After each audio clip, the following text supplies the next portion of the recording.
that they play is different than other teams. They don't wait on item timings. I saw Lone Druid have a relic, and they were still going high ground. No other team does that. You're almost always going to wait for the Radiance because the power spike on the hero is so big. That allows them take some pressure off of Complexity. So there's like, nope, we're not going to do that. We're just going to continue to run at you. Complexity are like, why are you guys doing this? And that is exactly what Cap says, like recognizing that they can actually do that at that point in the game, that they are that far ahead, that they can pressure that at that point, because at that point, even without the Radiance completed, they are the stronger team. You know what? I think there's one other team that is able to do that, but they're not here, right? MVP? Yeah, They're MVP. the one other team who will go high ground against you when every other team would go, like, why don't you just wait for your items? Okay, draft is ready for our game, so Shiva's going to pop off to the newbie complexity game, and we're going to focus on the draft for Fnatic versus No Diggity. This is game 2. Fnatic in 1-0. And again, we're seeing that Fnatic are quickly going to identify like one of the biggest team fight success heroes for No Diggity in the Enigma. This is why like YapzOr was able to, I think a lot of No Diggity is found, a lot of their success is found in their 4 position and them being able to kind of farm away and get ahead of their opponents and then get into the mid game, and they're really good at team fighting. So they're able to utilize that slight advantage that they have and push it for everything. But Fnatic aren't really giving them that option, and they also don't let them have the opportunity to have first pick Beastmaster. We see how like Fnatic prioritized that last time, and they're not going to give that option in No Diggity. Yeah, they didn't like that. 5 seconds remaining. I think YapzOr is kind of the answer to DJ. He's going to have an equally he's got to have equal game impact at the very least if No Diggity is going to stand a chance in this game, because DJ just got way too much accomplished. And YapzOr, as a Shadow Shaman, you're super limited in what you can do. You essentially just have to run at people, hope the laning phase goes above average, and push down towers. It's not a rotating hero, that's for sure. you don't run at them. I'm gonna shackle you. Fnatic It's just not. It's not a great initiator. So There's a popular pick we've seen from the Euros. yes, European scene loves its Slardar, and I don't think it's just limited to Euros. No. It just seems to be more prevalent in 687 so far. Of all the Europeans, seem to be picking more.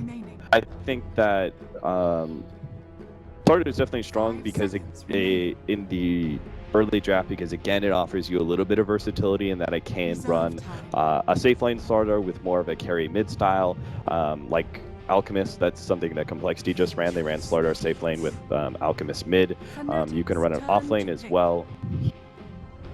The off lane has, I think, opened up a little bit more, where it used to be kind of very farmy and you play off of Iron Talon or heroes that would guarantee farm, like Furion, for example. But I think now the offlane is opened up a bit more, where you're able to run some more aggressive style offlaners. Not quite full Clockwork level, but I think Slardar is a suitable answer. Veg Bat, strong opener. Basically, No Diggity's 2 picks from the first draft. Yeah. We're just going to pick what you guys picked and then troll you with it. Well, they had Venge Marana. I think Venge Marana They did, yeah. Maybe the first 2 picks last time. Venge Marana was a lot weaker as an opener, but Batrider is quite good against a lot of the heroes that I know No Diggity like to play. Slardar is okay against it just because the stun hits no matter what direction you're facing, it'll hit the area. Vengeful Spirit obviously being one of the counters to Batrider, and we knew coming into this tournament that Fnatic really favored this Vengeful Spirit. There was one tournament we saw, I think it was ESL Frankfurt, where every single qualifier game they would first pick this hero, almost no matter what. But the Banana Mancers picked. I like the way that No Diggity are setting sort of the pace here for this draft. I think the Venomancer has definitely been one of the most successful heroes. They're still able to run it both as core and support, so I think Veno's right now quite a good hero just because of what it provides you. It's overwhelming team fight. Just if you ever played StarCraft, it's like the Bane lane, right? You just run it in. You don't really care if it dies. You pop your ultimate. Job done. Did you just make a StarCraft reference? Yeah, I love that. Was that for me? No. No, he started off in StarCraft. Yeah. Really? Yeah. Dude, you look at me. I'm Yeah. Come on, man. That wasn't that hard. No, it wasn't hard, was it? That wasn't much of a reach. Yeah, it really wasn't. No. I mean, just imagine this sort of scenario where Batrider tries to like lasso and pull in a Venom. Like that's just never a a good solid play, right? Because if you pull in the Venomancer and you don't manage to stun him down, you just pull them into the whole entire team and he Venom his fails, right? So it's just kind of one of those like great one-off heroes that, as Blitz said, guarantees you it's sort of like almost an anti-frontline hero in a way. He just deals with teams that try and run at you really well. Yep. Just you have to overcommit for that hero more than anything. But yeah, I do like the Slardar opener. If you're Fnatic, you still need DJ hero. The one thing is their safe lane might be a little bit weaker because they have Vengeful Spirit. Venge, obviously the one weakness of that hero is she's not the strongest laning phase. She can't really harass out. So if I'm no Diggity, try to take advantage of that, because you know most likely DJ is going to be playing something that will push the pace and play the off lane more than playing the straight up safe lane. Some options for that: take Chen, they can take Night Stalker. That's a combination that we saw quite often from them, the Night Stalker plus Batrider. Yeah, I like that combination a lot. And I think the Night Stalker that's able to, whether it's pick up the Iron Talon or go for the boots first and kind of roam around, I think that especially some sort of aggro dual lane scenario could work quite well. Yeah, for Fnatic. I started to believe you want to, if you're Fnatic. It's what works for them. It's their bread and butter. They like to go for the 2-1-2 setup, apply a lot of pressure in the lanes, snowball off of that, and try to end the game by just exerting pressure around the map, get ward vision and control down before the other team, pick up an early gem, then just play stifling Dota. And then if you could pick up some sort of carry that it still offers some laning presence to make up for the Vengeful Spirit, like something like Slark, you're still able to put a lot of pressure on that offlaner.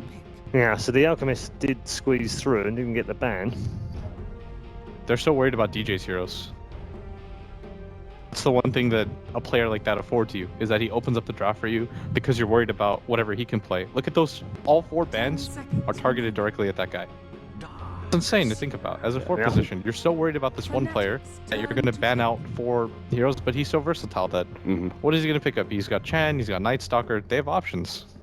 And the Alchemist is a pretty good response to Venomancer. It's damage over time hero versus heal over time. Alchemist is just generally a good hero to be in long, drawn-out team fights. Slardar is above average against the hero just because negative armor is obviously the thing that works best against Alk. You can burst him down with some good physical damage, but they don't have anything to follow that up, though. They've got the Darkseer, a pretty magic-heavy core hero. The Venomancer, obviously, all magic damage there, so... I love that DS pick, by the way, because we mentioned that Venge is a really weak laner, so you have to take advantage of that by picking somebody in the off lane that can pressure very hard. Darkseer is one of the best at that by far, because what is a Vengeful Spirit going to do against a Darkseer? So now you have 2 options if you're Fnatic. One, you pick a safe laner that will guarantee a kill off of a stun. There's a few of those available still. Or 2, you pick a hero that simply survives and can do more later on into the game, but they're going to pick the lineup for DJ, that's most likely his hero. I think they did have to make that adjustment just because the Darkseer pick, you needed 2 supports here. 10 seconds remaining. As far as laning supports versus the Darkseer go, how would you rate Lion against others that are more common? Like, I mean, Oracle, we see a lot against them.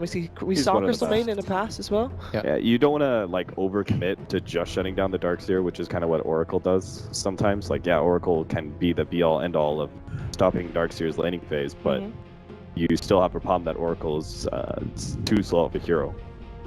But Lion is still like very suitable because he offers a lot of disables. Even his mana drain can actually be pretty annoying for Darkseer to deal with. And now it's actually going to be Fnatic are the ones aggro dual laned with the Darkseer, Night Stalker. That's a very common duo that you see throughout Dota. Darkseer plus some sort of other tanky in-your-face hero. I like this. This is much more of a back and forth in the draft than it was in the other one, because we saw didn't put no Diggity in a good position by taking the Darkseer, then he forces Fnatic. And this is something that's important, is he finally got them to adjust their draft. So now they can't run the roaming 4 that they're used to playing, so now they have to play most likely the dual lane setup, the Lion, which is something that Fnatic often don't like to do. And so he counters, because you have a Lion and a Vengeful Spirit. You take the Night Stalker, who's very naturally tanky, can abuse the lane with the Darkseer, like you said, and this is a much more even draft overall. You get a pretty aggressive carry here, don't you, for safe laner for Fnatic at this point? most likely, because you need to be able to get something that will capitalize off of the aggression of like a Batrider Lion, and they're running around trying to set up kills.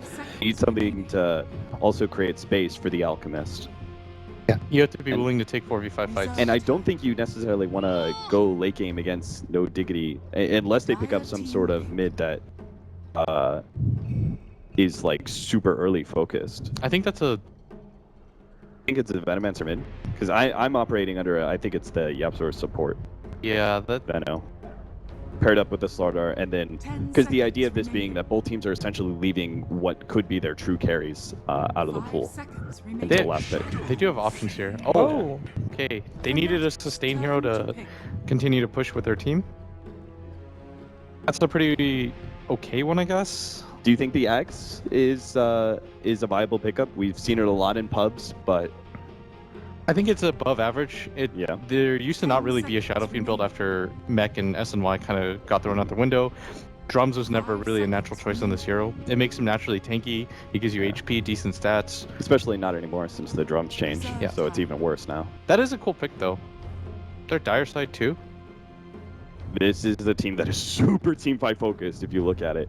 Yeah. And I almost feel like now Fnatic, I was going the opposite route where I thought Fnatic would have to be the aggressors, but now I think they have to dodge because the SF and all the damage he offers around 20 minutes. They set the tone by like trying to get pickoffs and such at 15 minutes, but I think once you start going 25, no Diggity is going to be way too good in team fights between Venomancer, SF, and the Darkseer with the early mech. So you don't try and contest that. You try and draw the game out as much as possible, I think. It's hard though. There's a lot of pickup potential on Diggity's lineup. Oh, wow. The problem is when you have these type of heroes, Slardar plus Darkseer and Night Stalker, you're not running away from them. Yeah. So if you end up taking a fight and you're behind it all, you're going to get stomped. You're going to lose 5 heroes. So by picking the Wraith King, Fnatic understand we're just going to have to fight into them. That's the best scenario here. And if they get an Axe for Wraith King, that's actually so legit against the Venomancer. Just keep fighting, boys. It doesn't matter if you die. Okay, let's find out how they get on in their second game. No Diggity up against it. They need to win this one to stay in the game in the upper bracket of our wild card playoffs. Let's head back to our commentary team. G'day, fellas. It's over to you. You know when an Englishman attempts humor? It looks exactly like Red. Failure. We are the Aussie team, Australians, Gods, and Toby 1. We are here to do game number 2. After No Diggity had a very disappointing performance in game number 1, as the panel basically said, or as Blitz said, when the draft was over, the game was lost. Yeah, it was a slow start for No Diggity, and they're going to look to bounce back here, but take a different direction with the SF. Yeah, I'm happy to see an SF. There's like it's one of those just quintessential Dota heroes that you don't feel like you're playing Dota unless you see an SF like at least once every 5 or 10 games, you know. So all we need is just Yafes to continue to play, and we're all good. We have to wait a little bit longer for that, Richard. TI is coming up. It's fine. We'll dust off the cobwebs. We're all good to go. And Fnatic, well, they go for an Alchemist, a hero which I was wondering like what the success rate would be. It's only had 1 game so far in the tournament, which was in the complexity game. Give me some stats, Toby. How's he doing? He has a 0% win rate. Oh, bad. With bad a huge sample size of 1 game.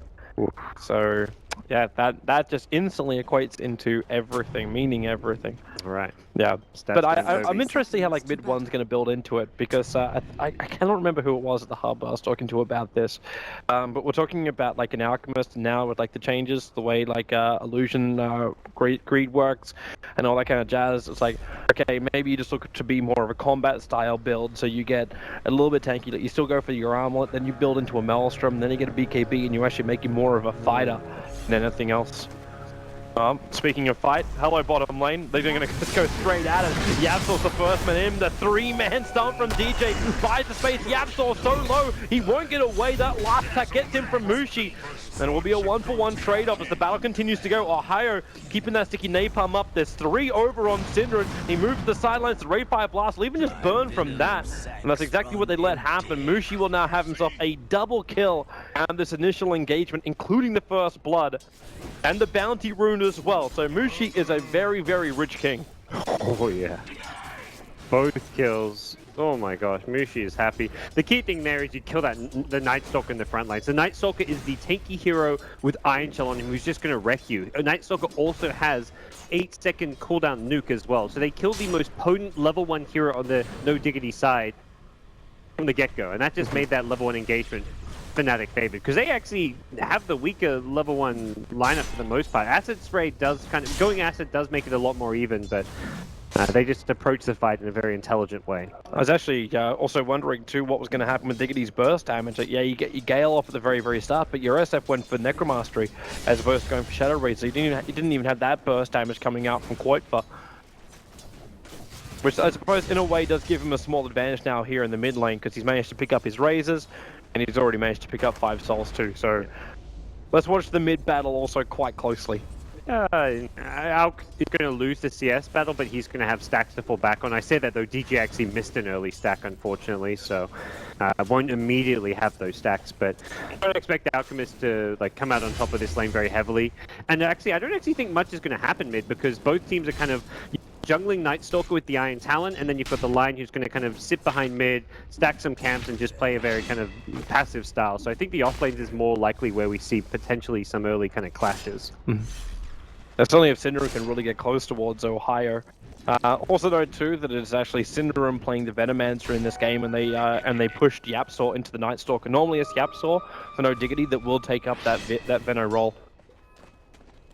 Yeah, the 5-position Veno allowing them to have that jungling Night Stalker, even though it is a Synderen classic. Trouble, one's going to come through. Mushi's still there for the secondary, and DJ, he's going to arrive just in time to get the Earth Spike off. Keizu surging away, heals a 5, no! The last attack from DJ! Fire. Oh, the fairy fire. Oh, he's going to be kicking himself. You know, it's something like the panel's even talked a bit about. Like, this is No Diggity's first LAN as a team, and Kezu's first LAN as a player. And Game 1 gives up the first blood very early on. Game 2, we're seeing that's on a first blood, but that's still a kill which you shouldn't be giving up. So perhaps some nerves getting to him, and this is often what's going to happen. I mean, mid one on the Fnatic side, he played his first LAN maybe just 6 months ago in a very similar story where he got solo killed as a Viper versus a Bat Rider, S4's Bat in the mid lane, and sometimes you just have those nerves, that little bit of extra pressure where you're playing a LAN, you're versing this team that's on paper the favorites against you, and you try to do too much or get that little bit extra out of the lane and you get punished. And that's what we're seeing with Kezu so far in this best of 3. Synderen doesn't really want to turn to try and Gale out Ohio, but I don't know if he's really got much of a choice. That Firefly, no, Ohio actually cannot even reach Synderen. Fire burn happening. Yeah, he could have, but I was scared of Yapsaw rotating in with the Boots Night Stalker. So plays it safe. Something spot for Synderen to start doing the D ward on. Oh, he just throws a sentry down. Oh, he was trying to block it. He's a camp with that sentry. Yeah. It's a nice little move, but already the stack has been done for the most part, so not going to be too crippling. You just start flash farming up Ohio and get him in towards that Blink Dagger, not to mention the extra levels. Quoitfa's going to come under siege in a moment as mid one. Well, he's pushing the creep wave up with that acid spray. They're going to come underneath the tower. And 3-4-3 as well as DJ ready to pounce. The vision for the Dire side is very restrictive on that side of the tree line, so Quoitfa has no idea what's coming his way. They're stun number 1, they're still underneath the tower, TP support's coming in, and Quoitfa decides to try fighting. Ohio's here okay, it's going to surge in Keizu, because Yapsaw, it's nighttime and they rotated him from the side. Even Synderen hits the Gale over on DJ. Yapsaw's in a little bit of trouble in the middle of the Firefly. So No Diggity currently came out better in this engagement. Yeah, both teams rotating 4 heroes to the mid lane, rotating 3 and having their mid laners there, so is a Diggity small victory, killing off the support there. This is the first nighttime, and this is where Diggity should be able to kind of start swinging a couple of kills here and there into their favor. So level 4 already, and likely we'll see him continue to be active. If he can keep moving around the map, we'll still want to watch Quoitfa's also his flash farm. Yes, Steph, normally not that sad if you're going to be a little bit behind in the CS early on, because you're able to just play catch up. But if I'm looking over towards the jungle of No Diggity, there are no stacks whatsoever apart from that small stack next to the secret shop, compared to the Fnatic stack, which they still have like 2 sets of 3, and also 1 set of 2, and the Alchemist already starts his farming of this as well. They've got the stack by the secret shop as well. So they've got stacks for days for mid one, and I imagine we will be seeing an Armlet Radiance build, even a Radiance Rush. As much as the Manta style, the Illusion's not giving Greed hurts the Alchemist, the Radiance Octarine still does what it used to do. So the Manta perhaps an item you consider skipping, but I think the consideration is still very much the direction of picking up Radiance. Ohio. He'll end up getting a decent chunk of cash. Looks like actually on bottom lane, sorry, 3-4-3. Initiated on. He'll tick out. Nice. Takes the gank here for his carry, so not too big a deal. You really wonder though, like what is your trade-off? Like Batrider just like farmed up one stack, mid one got the other. His net worth is now over 3k. The Wraith King on the safe lane is still 3.4k. So Mushi with his 40 CS, the 2 kills in the first blood. Yeah. You compare him to the Slardar, like you're so far behind at this Slardar. Yeah, and that Avenge pickoff there really is a huge trade-off for Fnatic, because they were free farming the jungle with their Alchemist. They had the Batrider farming a stack. They had the Lion getting XP in the mid lane. So Avenge tanking that gank and just, it's not wasting Night Stalker's time, but it's not really using your time in the most efficient way. Gonna go on DJ. Simple movement over with the double raises. Quick and easy kill in for Koifa. Cinderon's also leeching the experience from mid one while he was farming up the stack. So he's getting as much as he can out of the jungle at least, and Yabso's trying to keep a little bit of presence on the mid, giving Koifa the space to maneuver. Still entirely kills on this supporting cast for Fnatic. All 4 deaths are Top on lane. supports. Ohio, Era's gonna need to get a little bit more lucky here, but actually doesn't even have Bash. He waited for the 4 points up in the crush. Understandable, of course, but means there's no extra chance for control. Bottom lane, Yabso initiated on Mushi. He was the one that started off with the stun, but Yabso surged away. Cinderon actually blocking his teammate from getting down the ramp. But it looks like Yabso will still be able to just run away and survive.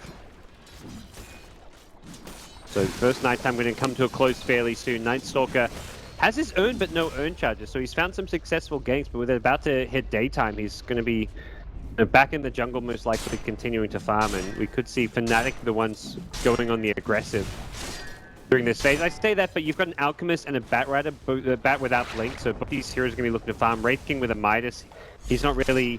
Wraith King can be in come fight if he's got someone else to initiate for him and to kind of lead the way. So the fact that he's got 2 teammates who want to farm, he's going to farm as well. It might be the end of the nighttime phase, but Ohio, the control is going to be more than enough for them to find the kill with a flame break. Yabso and Era, he was trying to push him away, but Ohio does drop. Mushi thought about DPing but cancelled it, so again, Fnatic still getting decent amount of farm in all 3 lanes and even some in the jungle, but kills are starting to add up with no Diggity. A nice Radiant Obs there from Fnatic. They're looking at the rotations in from no Diggity. Mid one's still a long way forward, but that's primarily because he's got both Armlet as well as his Chemical Rage. So he'll survive for a while. Yeah. And see what his next move is going to be. Nice thing about the Alchemist is those Venomancer Plague Wards give a lot of extra gold. That is an upside.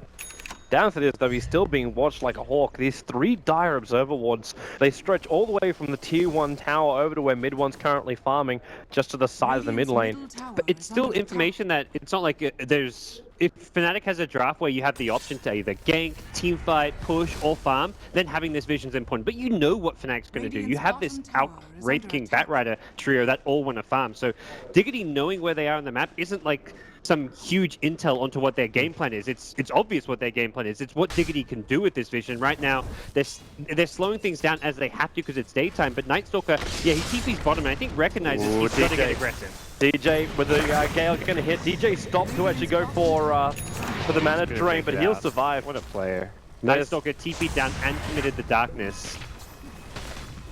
A big time investment, and Fnatic are already ditching bottom lane, making a beeline towards Eris Slardar. It's like we'll be able to pick up a Blink Dagger before he gets found here. They're still taking a very long time to get there, and with the Blink Dagger for Era, he's just able to dodge as much as he possibly can. Like if he sees him coming, just blink straight out. And no Diggity start to establish map control. Like you take out a tier 1 tower on the bottom lane, I'm not going to say, hey, welcome to the greatest map control, but you're still running an Alchemist and a Batrider that wants to make the most out of the Radiant jungle. And a good scan sees the Fnatic heroes at this top lane in the trees, so Diggity kind of know exactly what's going on right now. They see the Alch mid, they know that there's probably 3 to 4 heroes up top. They haven't seen the Lion he's got. Got it all. Work.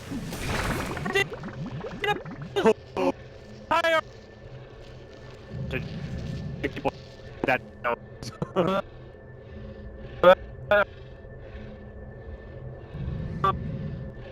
Sprayed. Yeah.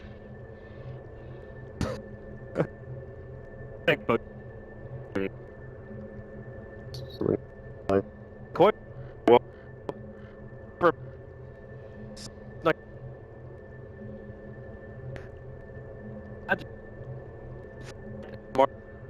Death double, and he's 51 at 6.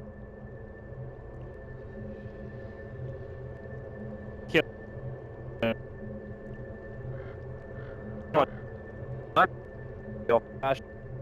That's the problem. Yeah, that's the kill. Yeah. Corvez a hard kill. He's got Fairy Fire and Magic Wand. Alk does no damage. Venge does no damage. They've used all their spells except Finger right now, and the Magic Missile is level 1 midair, so I think the only way they kill Quakeverse is with Finger. Mushi's TP is probably going to be a little bit late to get any follow-ups done, so I think they just get a Quakeverse kill and so here we go. One's away. Stun comes off, Yamsor Era run away, and there it is. Finger of Death, ensure the kill over on Koifa. Looked like overkill, but I think they actually needed it because of the one charges and the Fairy Fire. And if he gets away there, it's a loss. We're not going to get anything more out of it, however. Oh, Mushi's going to Midas some enemy jungle. Get that value. Era wants to kill over on DJ. That's that Observer Ward, which was put up a long time ago. And with the stun timing, it's still not enough to get the kill. Azu's rotating over. As Era will go on the run, they'll give him an extra Iron Shell. DJ tried to deny himself up to the status, but was unsuccessful. But actually pinged it to attack into the tier 2 tower on bottom. Again, we see the continued trend that it's like these Fnatic supports tanking these ganks time and time again. They're the ones who are kind of playing greedy, where the cores are ready to go off, farm the jungle, or go to other lanes, and the supports take the risky farm on the map. And that's kind of the Fnatic approach right now. The supports who are a bit more expendable take the farm and levels where it's dangerous to get the farm, but they're willing to kind of make that trade-off. It's kind of like they're playing like that early game offlane, where if you die as an offlaner to get your level 4, level 5 and get a bit of farm, it's worth it. And that's kind of where the supports are right now. DJ's hit a good time on his level 6, got some CS in exchange for a couple of deaths. Batrider's going to finish up that top tier 1 tower. Syndrun is on 26 HP, running away from Mushi in the trees with the Gale. He's going to just TP out. He could have put... Okay, Mushi. I think he might have also been worried a Plague would be put in position. So cuts through the trees, get instant vision into the Hellfire Blast, and goodbye Sin. Yeah, even without the Plague Ward block, I think he may have got that TP off, if not the Quelling Blade, because of how slow Mushi was. So, nice little play from Mushi to prevent himself getting juked there. He's looking really good on his net worth right now at 5.7k. There's the almost 8k Alchemist. And this is going to be the decision timing as well. We see where Midwood wants to move with his item build up. He's got Radiance. It is? You're not going to back out of it? It's going to be that? Yep. 100%. Well, okay. No, I shouldn't say that. 99.999 recurring, of course. Radiance is still ridiculously good. This Fnatic movement is so good. 3-man smoke. They put down the Observer behind the tower. Darkseer shows himself over in the tree line. Nohaya instantly in a firefight. They'll blink forward. The last two's out, and KZU will die. You can TP in support. In fact, that's exactly what Yamsor has done. KZU survives a long time, and now it almost feels like you're having Diggity coming in one by one. Koifa lets the ulti rip. Needs a little bit more damage. He's holding on to it for now as DJ will drop. Mushi amplified up. They actually catch Ohio even further back. And Fnatic, they're fighting between the towers and they're not finding any more kills. After that Darkseer goes down, you've given Quoit for a double kill. Mushi is on the run, but if you kill him off, it still allows Diggity to position themselves, ready to slow down Mushi. He turns on the Blade Mail. So Diggity just kite him for a bit. He wants to TP out. Okay, no longer kiting, they're killing. And that's a huge fight for No Diggity. It looked like Fnatic were going to get the upper hand, but they just took too long to get a kill. Yeah, they overcommit for the Darkseer behind the tier 1, and No Diggity with all the numbers to rotate in. And that's something you're going to be careful about when you're in Fnatic's position. You've got this greedy draft in the sense that you've got heroes that want to farm in the Alchemist. Even the Wraith King, yeah, he's got this Blade Mail, but he's still kind of at that stage of the game where Wraith King's a hero that fights best when he's got teammates to back him up, and when your Alchemist is just off on the other side of the map farming, you're not going to be, you can't go for those dives. You can get the kill if it's like away from the tier 1 tower, but behind the tier 1 tower, Diggity will punish that every single time. Well, now No Diggity. How's the graph look? They were about 2.5k behind at the net worth. And now they're only 500 behind, but they're ahead in experience by about 2,000. They shifted it in just these last couple of minutes by about 3,000 to their favor. Starting up with item progressions as well. They prepare themselves for Roshan. What Fnatic do about that? They'll have the Radiance, but Radiance isn't like a... It's not like Spectre where you get the Radiance and you're like, okay, let's go fight now. It's more like a, let's just keep farming some more and keep farming faster. Unlikely this could go uncontested. Well, the Radiant Obs saw it all, but yeah, they're not coming. 343 is still up on the top lane. Mid one's trying to, like, farm up mid as well as farm up Ancient. So yeah, there is no contest. This will be an Aegis Immortal into Koifa. And puts him very, very close to completing that BKB with the final gold money. Yeah, too hard to contest without... Bat doesn't have 4-staff, the Plague Ward scatter, any kind of... Or Era approach. He can't reach him. The amplification is up. Also, as to Era's not going for full maneuverability, he's actually going to go for this armlet slaughter. That's what we're seeing a lot of over the last few weeks during the qualifiers that we play.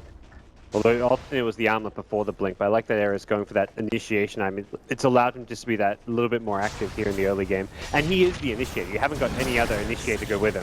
Mushi triggers the blade now, quite far. He's actually killing himself right now. Mushi will still die in the tree line, but they knew he didn't have his reincarnation. So now Ohio in close, but Yapsor gets the void off, and they just keep going to work. Another kill for Koifa. Happy to expend the Aegis very early on. Meanwhile, Era hunting for revenge. Yeah, he's waiting for it. He's dodging the wave of terror, but he doesn't want to go too close underneath the tower. Remember, Tier 1's still up in mid.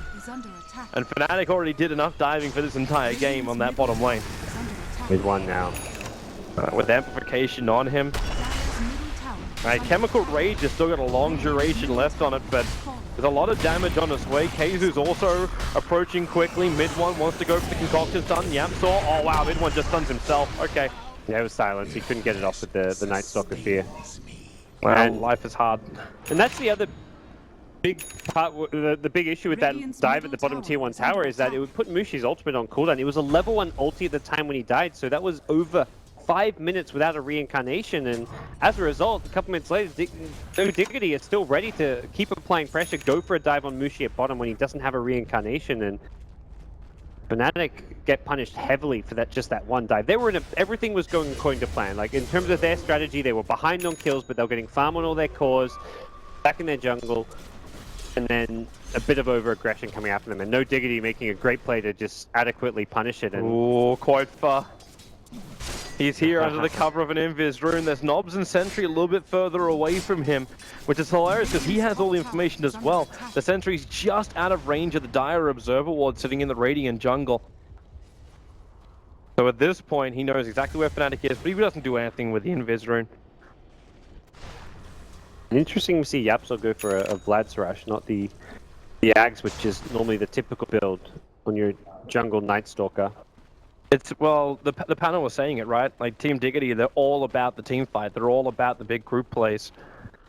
Yeah, they are, and that's where I feel like the Ags, though, amplifies that more than a Vlad's because it gives you the vision advantage. Perhaps they're thinking the Plague Wards is vision enough for them, but you just get that much better vision, and you can just pick and choose fights so effectively when you've got that Aghanims on the Night Stalker.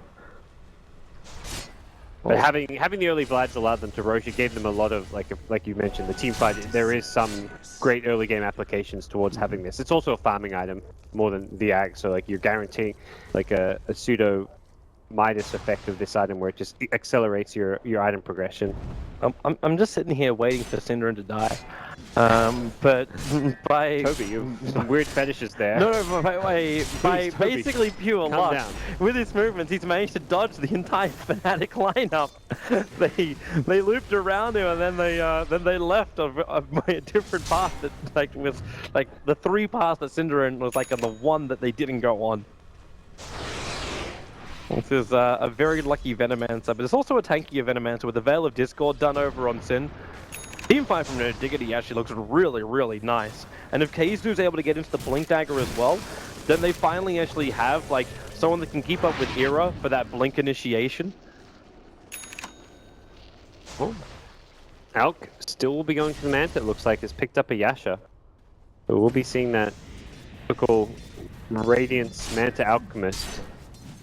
Now, for those viewers unaware, the main change that we saw in the C patch of just yesterday was that the Manta Illusions no longer get Greevil's Greed. You still get gold for the creeps you kill them, but you don't get the bonus gold. So it is a bit of a nerf to Alchemist's farming rate.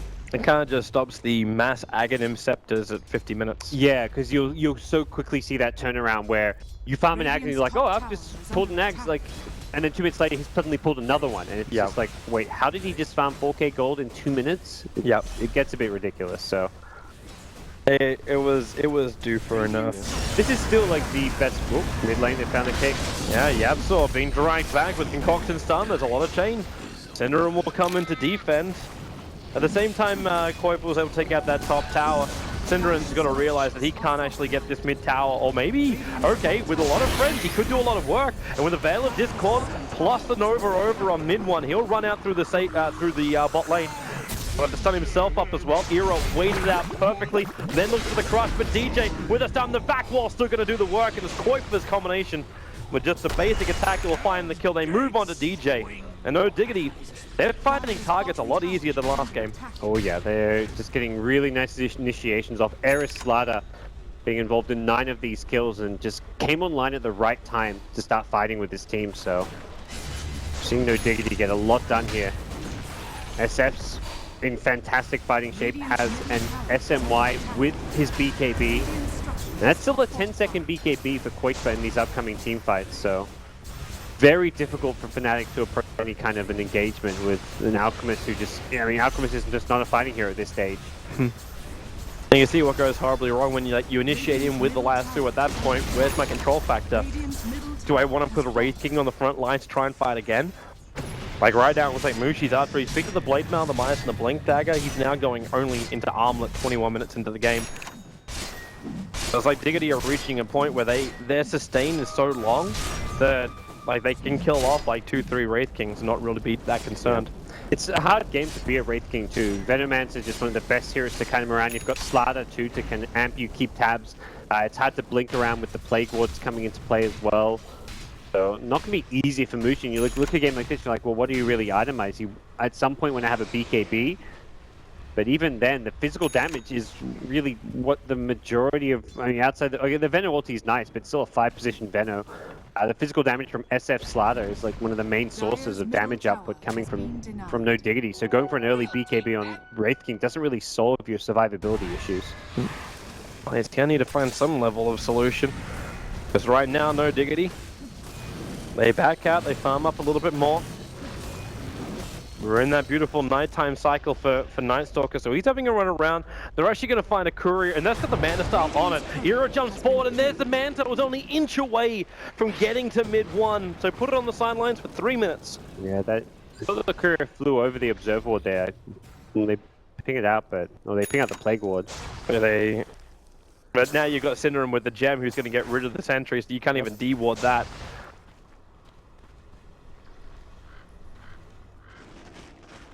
So Fnatic now going to have their work cut out for them to defend some of these lanes. With no Aegis on the side, no Diggity, their intent to keep the pressure up. The gem is purely an item to get them complete map control. Haven't got an Ag Scepter, but the Veno with a gem kind of makes up for not having an Ag Scepter on Night Stalker. You know what one of the main issues right now, no Diggity, is they don't really have mana before this fight's beginning. You can basically Veil of Discord and Nova. But Synderen can't like even prepare with wards. He won't be able to Gale in this fight as well as Nova. They have to wait until the Arcane boost come a cooldown for Keizu, and that's 1 second till they're off. But it looks like Fnatic aren't even going to push them. Like, they just dodge, they look towards the mid. Ohio, fire flying up. You'll see Yabsaw blink forward. That's the Observer Ward that wasn't de-warded. That'll help them to kill off Night Stalker very, very quickly. And that's where getting the jump on a Night Stalker when it's nighttime, that is not meant to be the way these fights go down. But he just got a bit too overconfident there. And like you said, the Observer Ward not being de-warded should probably be a telltale sign that it's there for Diggity. But damage has already been done, and push out this mid lane. They kind of get back some control over slowing down the tempo of this game. But Smoke move, Fnatic. Dire's middle tower. A 5-man move over. There's 40 seconds until Roshan's going to spawn up. They've also got a T1 tower on bot lane, which is really, really easy to claim. Mushi Smoke's going to break already. The Thera's in close. Synderen, he needs to get this Nova off. Mushi's trying to focus him down. There goes Nova. Hits them all. The Gem of Truesight, however, thrown onto the deck and picked up by the Batrider. And Ohio just wants to TP out. Era potentially could have blind crushed and stopped that. Instead, he'll actually crush over on 3-4-3. They'll find that kill. Keizu, no back available. So they can't even get him out of here. So they lose the Gem of Truesight. DJ even escapes on very low life. That was so good for Fnatic. Finding the gem steal, TPing away, despite having, like, everyone's been poisoned over it up. No one can actually use their blinks to try and escape, but no Diggity were just a little bit tentative about chasing blindly into Fnatic. They didn't have any vision around that area, and you want to go back to the Night Stalker Axe, don't you? Like, it's sitting in the back of your mind. Because then Yapsol would have also been holding onto the gem, a lot tankier hero than Synderen is. Like, he's walking around with a Veil of Discord, that's great, but it's still an 1100 HP hero. It's a lot harder to quantify what the Vlads has done for the team, because just like auras in general, one of those things you just don't quite notice as much. Yep. But in theory, if we talk about it being like a pseudo farming item, we're still not seeing the Aghanim Scepter complete. He's more than halfway there, but he'll have to see a bit more farm in his hands before he can pick it up. And Fnatic have just, I mean, they get the jump on the Night Stalker over by their secret shop, then they get the jump there on Synderen with the gem. You can't initiate on No Diggity when it's nighttime if he has an Ag Scepter. And that to me is just maybe one of the weaknesses right now for No Diggity in their mid game. Well, they have one major strength, and that's still Koitfer. The Skadi build is very near completion. The Alchemist, however, is obviously going to like rip him apart when it comes to net worth, and he's now staring down the barrel, 1,200 gold away from an Octarine core. SF will say, you can rip me apart in terms of farm, I'll rip you apart in terms of one-on-one fights. Yeah, the Alchemist kind of sucks at that against the SF. Oh yeah, he can try and just sustain himself. It probably goes into some kind of tanky build like a Shivers or an AC after the Octarine, but it's actually got to be AC, right? Because like when you pre-impress as the Dark Lord, you go down to 7 armor. Yeah, the Shivers is the other consideration. We see quite a few Shivers pickups on Alchemist lately, and I think it's actually really nice synergy with the hero, despite not being like a typical carry item. Well, you finish now BKB over on Slaughter. Diggity keeping all the lanes pushed out as Koitfer is taking care of bottom lane with the escort of the Venomancer Synderen. Fnatic having to play a very different style of game this time around. In the last game it was just control from the get-go. And this time No Diggity, they're the ones that can actually add pressure. Koitfer with 2 raids, it takes out a creep wave and will force Fnatic to TP back. Mushi at this point is actually refusing to do so. Both Mushi as well as Bid1 are still sitting up next to the secret shop. He wants his Octarine. He's gonna get, he gets the farm with his Manta Illusions and now can come back? Possibly. He may just want to split push. If they can defend without him, that's like ideal scenario, but looks like he's gonna be needed for the Acid. Oh, Acid is down. Grover's gonna have to mop up this creep wave nice and quickly. We saw how frivolous he was with the Aegis last time. This time around, No Diggity. Okay, looks like the call has come. It's time to bail out. Koitfer's got farm to get up on top lane. A new big item to go into as well. And in this game, like, considering the Alchemist now only has 1 more slot left, you actually look to get, like, Butterfly as like, your next critical item. Because you don't, because as far as, like Wraith King as well as the Alchemist go, MKB is... I'm not a big fan of the Butterfly Alch at this stage. Butterfly SF. Oh, SF. Okay, yeah, sorry. To try and combat the damage from the Alchemist and the Wraith. The other consideration is an MKB, because you're worried. The Radiance mischance is a little bit annoying, but you got BKB for that. So yeah, Butterfly's good. Satanics, and like getting a Butterfly plus Satanic is probably ideal for him, where you replace the Aegis eventually. But neither of those are carries which want to build MKB, so yeah, Butterfly a very effective item this game for Shadow Fiend. Koitfer staring down Mushi. Might be able to see this this kiting which can come out from something like a Skadi. And there's more support rotating over as Era, who's on his way, goes into the sprint, blink, crush, turn on the amplification, and Mushi Oh, he'll evaporate, but he's got a lot of friends on the way. Mid one comes in, but Koifa BKBs and goes in for the Requiem. You can say goodbye to your Rage King. The Crush goes out 2, 3, 4, 3. He'll go down, and mid one, this Chemical Rage will not save him. Koifa, he's actually stealing out the life enough to survive. He still has the Aegis, the Immortal, remember. They mop up the illusions, there's no more burn. And 3 heroes down for Fnatic. Flawless fight for No Diggity. Yeah, Mushi just completely alone. Decides to try and farm the creep wave in front of an SF who has Skadi to kind of cut him around as well as the SMY, so a bit too greedy coming out from the Fnatic carry player, and this is going to force out at least one buyback. Tough hold for Fnatic here. Well, they did it on the hero who's got like tons of money anyway, so it's over on the Alchemist. But they want to look for more. Keizu, very aggressive, blinking forward, but you see where Ohio is. He's actually in the trees to the left of the tower. Waiting for that little slippery movement out, but he's got to wait 5 seconds until Firefly's back off cooldown. In the meantime, mid one holds the line, and No Diggity actually pull out. Yeah, but with the buyback, it's SF kind of almost equalizing the farm between himself and the Alchemist. Yeah, that net worth's only about 1,500 away from each other. The Aghanim Scepter's also coming in very closely for Yapsol. He's now 500 gold away from finishing that one. And that's not which really changes the dynamic of the game. It just enables the Slaughter to find initiations that much easier when he's got that vision from the Night Stalker. It gives no Diggity just much easier map control as well when they can get themselves another gem, put it on the Night Stalker, make sure there's no Radiant Vision up. It secures them future Roshas, so Fnatic really become limited in what they can do. They have to play much more around smoke ganks once that Aghanim Scepter is up on Night Stalker. Oh, No Diggity. Back into the laning phase. We did actually see a BKB being picked up by Mushi over on the Wraith King. But as far as the rest of the item progression goes, Solana's now got a Hyperzone up his sleeve. It looks like he'll be the AC builder, and it is going to be the Butterfly build in for Koifa. He's already got the Eagle Song on top of him right now. Yep. Doesn't even care about showing that he's going Butterfly. It's like, who's actually going to counter this? And the confidence of Synderin as well. So he's going to go for the Aghanim Scepter, at least that's what I believe the point booster is meant for eventually. And the Darkseer finishes up a Shiva's Guard. So Diggity is starting to like get all of their primary items that will allow them to go up into the Fnatic base and assault the racks. They won't have Aegis for some time, but when they do, it will be Aegis and Cheese next time. You know, the third rotation of the game, so having a Butterfly plus Aegis on SF is just like a recipe to just siege high ground. You've got the Ag Scepter now. Slaughter's AC's alright. I really like the Heart build on Slaughter, just enabling you to have that HP regen so you can kind of go on the high ground, initiate, back off a little bit. And if you take a ton of damage, 1, you're tanky, 2, you just heal it right back up. The AC, though, kind of boosts up your SF on the front line. It's more that team item, and that's always No Diggity style, is just focus on the team fights and anything that's kind of going to amplify this. It's just their 5-man play. Well, right now they don't really want to fight, as we have hit daytime again, so the vision advantage of the Night Stalker will start to slip away. He still has darkness to turn to. They're under no real pressure here, Diggity. Like in the last game, like you really felt the pressure to try and do something on the map, make something work. Yes, now Alchemist is getting bigger, but your SF is keeping up with him, and you know your next timing, so there's no pressure to come out and try and fight Fnatic at all.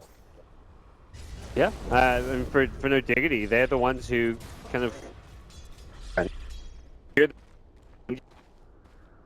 Adams need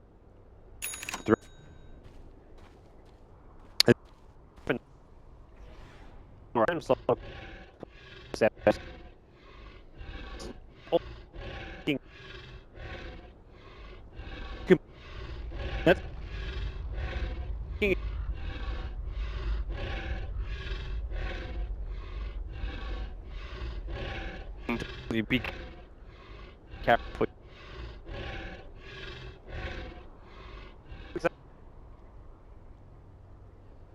Push.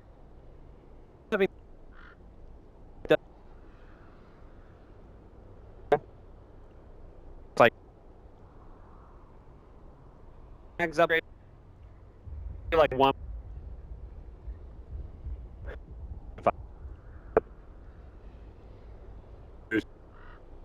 And still needs to kind of become a carry himself first, which will probably come with the completion of either a Assault Crest or a Shiva's Guard.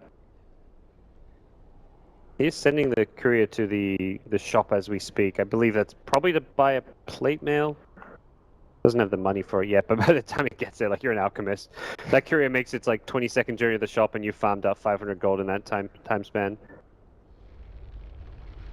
Oh, we'll see if that is going to be the choice to get that little bit of extra armor for now. No Diggity, they've managed to get Keizu back inside the game. A small little lag spike they got to deal with. Yeah, they got to be feeling so much more comfortable. Like I know, like Cap was there on the Palace, it's like 2-0. I think everyone was after game one. You can't blame him either. Yeah. Like Diggity just seemed lost during that draft. Yeah, the draft, the last pick, Terrorblade out of nowhere, and then you just see the game with how the lane stage went. You're just like, ooh, this is not the no Diggity we saw during the qualifiers. Yeah, that's the thing. It wasn't like they were being outclassed. It was just like they're not playing their A game. Wasn't that the sad thing as well? Like, no Diggity came in at the very start of the qualifiers. It's like, okay, we're gonna play our style, our way, and everyone else just has to keep up with us. Like, we're gonna play these Venomancers, and you gotta learn to play up against how we do it. And then when they get to the end, it all just crumbles. Under attack. Oh, this seems to be like we had the crumbling first, and now we go into the main event. Crumbling game one. It was just one game, so yeah. Hopefully it's not a sign of things to come. A small little trip on the shoelace kind of thing, but pick back up. So go again. Full butterfly, and we shall see that respawn timer soon. Is kind of what no Diggity will be playing around. 30 seconds. Ooh, 30 seconds only. But yeah. It won't take no Diggity long to kill off Roshan. So now we have to we wonder, can Fnatic get over to do anything about it? Like, the only vision they've got right now is an Observe Ward which is placed in the mid lane. And then the rest of the creep waves and the illusion scouts. They don't have any vision around Roshan. I know Diggity have very early warning systems as well. Unless, like, Fnatic smoke from their base. Alright, so now he's up. Big Lord reveals, and they go in to kill the big man. So do you give the Aegis again to to Kuiper at this point? I believe so. He's the main high ground sieger. Slaughter can use cheese pretty effectively. Yeah, Kuiper Aegis, Eric with the cheese on Slaughter. This is probably the best way that you can siege high ground. Just have Kuiper attack the tower. He can be on the low ground. He can even go, like, just run up the high ground with the Aegis Butterfly and just not really take all too much damage. This is going to force Fnatic back to defend.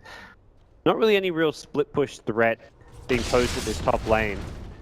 So if you're mid one, you're thinking either head top, or you want to be kind of creep skimming this bottom lane. Like, you've got these Radiance illusions, but not really either creeping bottom or threatening that much of a split push in these other side lanes. No Diggity, you have to come home right now. And this is the perfect time. 1 minute and 20 seconds before buyback is off cooldown for mid one, so you've only got one of him. The back wall, they catch up Mushi, there's your Nova. Mushi will tick out thanks to that.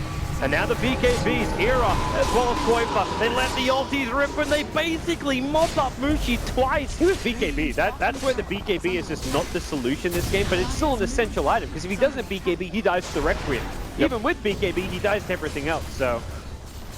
Such a hard game for Wraith King, and we're seeing Diggity just break through the Fnatic base, and I don't really think there's a whole lot mid one can do about this. No, all they can do is watch, slowly set up a couple, but like, at least the Acid Spray is stopping all these blink initiations. Speaking of that, Kuiper drag back a long way. Remember, however, he's got the Aegis, the Immortalist Deadbolt. May be enough to kill off DJ if they kill him right now, or he could just attack him the old-fashioned way, and I realize the Aegis is going to trigger, so no death ulti yet. Kuiper back to one living. Keizu, a 4-man back. Era with a 4-man crush as well. It looks too easy. It looks too good. It's a beautiful, beautiful sight if you're a Diggity fan right now. The Fnatic are getting wiped inside their own base, and they will call GG. Our first series here on the mainstream is going to be a full 3 games. Yeah, everything pretty much goes back to that tier 1 bottom tower where Fnatic, they had this decent early game start. They were farming their jungle. No Diggity had some deep wards, but weren't really applying all that much pressure. It wasn't until Fnatic went for that big dive where they lost 4 heroes, lost the reincarnation, which was a level 1 reincarnation, and gave no Diggity a huge amount of momentum off that. It was still a close game at that point, like even with Fnatic having a slight gold lead, but that just really gave no Diggity just a huge amount of momentum. And